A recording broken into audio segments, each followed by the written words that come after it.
নমস্কার, অসীমার ফ্যামিলিতে আপনাদের স্বাগত জানাই। চলুন, এই যে মেয়ের মঞ্চে এসেছিলাম, কিছু অনুষ্ঠান তো হয়েছে, মেয়ের নাচটা তো দেখতে পেলাম না, বাকি কিছু আপনাদের সঙ্গে শেয়ার করছি।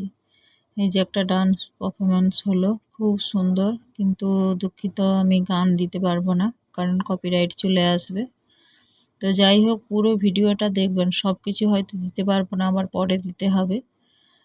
সব কিছু প্রায় দিয়েছি, শুধু নাটকটা পরে অন্য ব্লগে একবার দিয়ে দেবো। তো যদি ভালো লেগে থাকে অবশ্যই লাইক, শেয়ার, কমেন্ট করবেন, পুরো ভিডিওটা দেখবেন, বাকিটা দেখতে থাকুন। আর কিন্তু কাউকে পড়াবে না, আমাদেরকেই পড়াবে, তাই কেউ জোর করলেও কিন্তু স্যার রাজি হবে না, এইটা ভেবে। Hip hip hooray! আমরা ফার্স্ট ব্যাচ, আমরাই লাস্ট ব্যাচ ফার্স্ট সেমি। আর এই মানুষটাকে সত্যি অনেক অনেক অনেক ধন্যবাদ।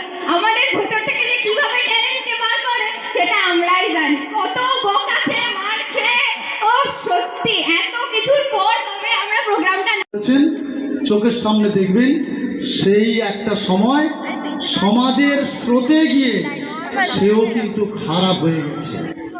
তখন কিন্তু আপনি আর সমাজটাকে বদলাতে পারবেন না। তাদের স্টুডেন্টরা আছে, তারা অনেকে অনেক সময় অনেক কথা বলে থাকে, স্বতন্ত্রাকে নিয়ে অনেক হাসি মজা ঠাট্টা অনেক কিছু করেছে।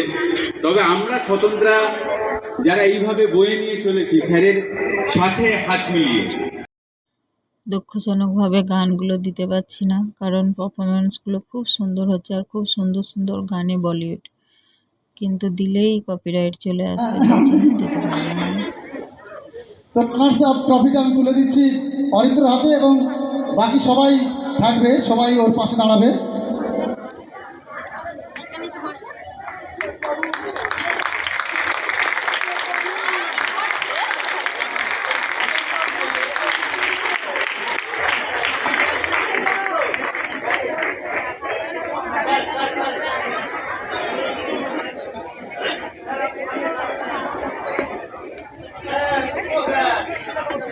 এই একটা ভলেন্টিয়ার স্টেজে হয়তো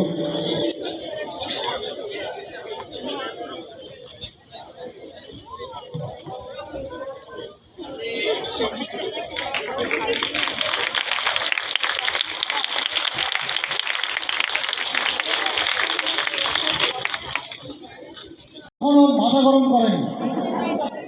যাই হোক, তুমি বেশি কথা বলবেন না। আচ্ছা,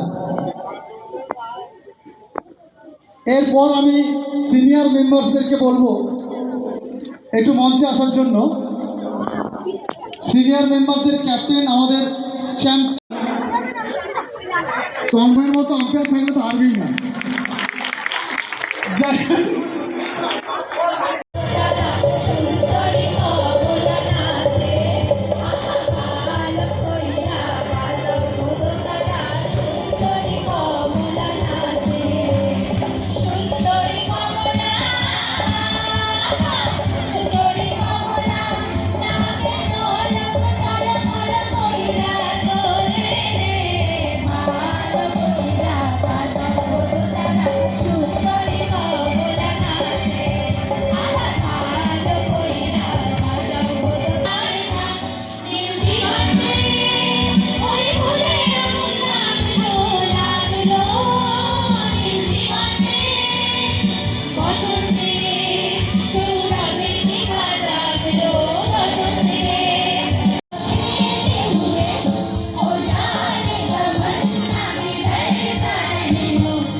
আর এখানে একটা ওই যে মহাভারতের পাশাখালা হয়েছিল, দ্রৌপদীর বস্ত্রহরণ, এটার পুরো সিনটা অভিনয় করে দেখিয়েছিল, খুব সুন্দর।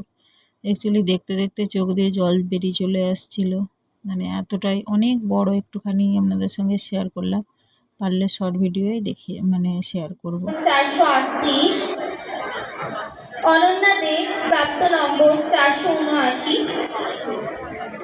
অঙ্কন দাস প্রাপ্ত নম্বর 472।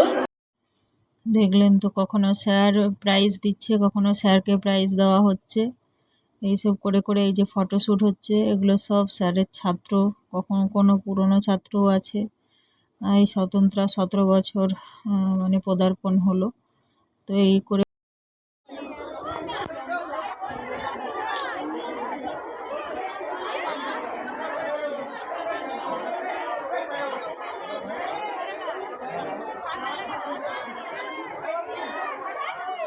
ওকে সিটগুলো তোলার ডিউটি দিয়েছে, ও সব সিটগুলো তুলছে। চলো, আমার ছেলে সব সিটগুলো তুলে দিচ্ছে, আমি তোকে ডিউটি দিয়েছে সব সিট তোলা, সব সিটগুলো তুলছে। হ্যাঁ, কখন থেকে এসছো? 5টা। তারপরে ফাইনালি সবাই বেরিয়ে এসেছি। আর যেহেতু এসির মধ্যে ছিলাম, বাইরে এসে গা হাত পা জ্বালা জ্বালা করছে, এতটাই গরম। তো যাই হোক, এটা নজরুল মঞ্চ, তাই এখানে একটা মানে কবিগুরু নজরুলের একটা ছবি দেওয়া আছে, আর লেখা আছে মোরা একই বৃন্দে দুইটি কুসুম হিন্দু মুসলমান। তো এই মঞ্চে অনেকবারই এসেছি। তো যাই হোক, এটা আমার ফার্স্ট ব্লগ করা এই মঞ্চে। মঞ্চটা বিশাল বড়, খুব সুন্দর। আর উপরে তো ওঠিনি, আগের বারে উপরেই ছিলাম, মেয়েদের যখন অনুষ্ঠান হচ্ছিল তখন আমরা ভলেন্টিয়ার হয়েছিলাম। তো উপরটাও খুব সুন্দর। তো যাই হোক, আবার আগেও আছে, মেয়ের অনেক প্রোগ্রাম আছে এই মঞ্চে, আসলে আপনাদের সঙ্গে শেয়ার করব। আর এখানেই দেখুন, ঢুকতেই এটা আমরা এখন বেরোচ্ছি, ঢুকতেই একটা নজরুলের স্ট্যাচু আছে, খুব সুন্দর। আর এই যে সবাই বেরিয়ে পড়ছে, মানে 10টা পেরিয়ে গেছে, আর রাস্তার মধ্যে সাডেনলি 10 মিনিটের মধ্যে পুরো জ্যাম লেগে গেছে একদম, কারণ প্রচুর মানুষ তো এই হলের মধ্যে ছিল, সবাই বেরিয়ে সবার তাড়া বাড়ি ফেরার। এই যে দেখুন নজরুল মঞ্চ, তো সবার তাড়ার জন্য কেউ টোটো রিক্সা, সবাই তো আর যানবাহন নিয়ে আসেনি, টোটো রিক্সা খুঁজছে। তো যাই হোক, ভিডিওটা যদি ভালো লেগে থাকে অবশ্যই লাইক শেয়ার কমেন্ট করবেন। আর এই যে আমরা ওর বাবা ছিল বলে গাড়িতে বসে পড়েছি, আর প্রচুর জ্যাম। আর আমরাও এক বছর এরকম টোটো রিক্সা কোনো কিছুই পাচ্ছিলাম না, কতখানি হেঁটে হেঁটে গেলাম, তারপরে গিয়ে রিক্সা পেয়েছিলাম, কারণ সেই বছর আমার হাজব্যান্ড এসেছিল, কিন্তু ছেলে বিরক্ত করছিল, ও অতক্ষণ বসেনি বলে ওকে নিয়ে চলে গেছিলো। আমি, মেয়ে আর ওর বন্ধু, মানে বান্ধবী, তার মায়েরা, আমরা সবাই গেছিলাম। এই যে দেখুন, যত দেখছেন সবাই ওই মঞ্চের ভেতরেই ছিল, অন্য আদার্স লোক কোনো নয়, সব ওই মঞ্চেরই। তো স্যারের তো ভীষণ স্টুডেন্ট, তারপরে সবার গার্ডিয়ান, তারপরে এই যে আসার পথে কি রান্না করব আবার গিয়ে, তাই এই যে বিরিয়ানির দোকানে দাঁড়িয়েছি। আর বিরিয়ানির দোকানেও যতজন দাঁড়িয়েছে সবাই ওই মঞ্চেরই, ওখানকারই সবাই, কারণ আমরা সব চেনা পরিচিত। তো সবাই ওই ফেরার পথে বিরিয়ানি নিয়ে সব বাড়ি ফিরছে। তো বিরিয়ানির হাঁড়ি তো খালিই ছিল, আবার একটা নিয়ে এলো। তো ওইখান থেকেই গরম গরম বিরিয়ানি 2 প্লেট নিয়ে নিলাম, একটা চিকেন আর একটা আলু। তো আমি বলছিলাম নিতে হবে না, সকালের ভাত তরকারি অনেকটা ছিল, তো বললো নিয়ে নিই বলে নিয়ে এসে খাওয়া দাওয়া হচ্ছে। তো যাই হোক, ভালো লাগলে অবশ্যই একটা লাইক, শেয়ার, কমেন্ট অবশ্যই করবেন, পাশে